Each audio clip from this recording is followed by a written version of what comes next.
भारतीय रेल ने कोरोना काल में सिर्फ परिवहन व्यवस्था ही नहीं बल्कि राष्ट्र की अर्थव्यवस्था को भी सुचारू रखने का काम किया है। इसी कड़ी में इस दौरान भारतीय रेल ने किसान स्पेशल ट्रेन की शुरुआत की। किसानों की आय दोगुनी करने के भारत सरकार के प्रयासों को बल देने के लिए किसानों के उत्पाद देश के कोने कोने तक पहुंचाने की ये एक सकारात्मक पहल है।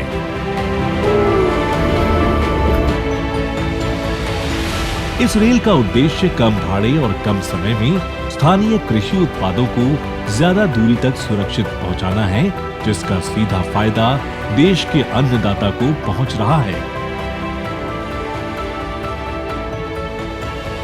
पार्सल ट्रेन की तरह इस किसान स्पेशल ट्रेन में ताजा फल, सब्जी, मछली और स्थान विशेष उत्पादों का राज्यों के बीच आदान प्रदान आसानी से हो रहा है और किसानों को पहले से बेहतर दाम मिल रहे हैं। भारतीय रेल का ये प्रयास किसानों को मंडी के झंझट से मुक्त करा रहा है। वहीं किसानों सहित किसान संगठन और आढ़ती अपना माल आसानी से एक राज्य से दूसरे राज्यों तक भेज सकते हैं। अब किसान स्पेशल ट्रेनों में बढ़ोतरी करते हुए पूर्वोत्तर राज्यों और बंगाल के स्टेशनों के बीच भी ये सुविधा शुरू की गई है। जल्द ही भारतीय रेल कश्मीर जैसे दूरस्थ क्षेत्रों के किसानों को फायदा पहुंचाने के लिए भी किसान स्पेशल ट्रेनें शुरू करने की योजना बना रही है।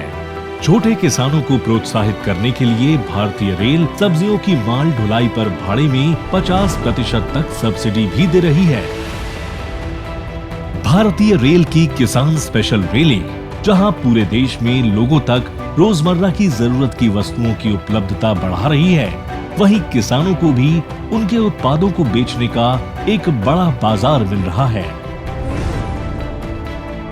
देश के किसान को समृद्ध और आत्मनिर्भर बना रही है भारतीय रेल।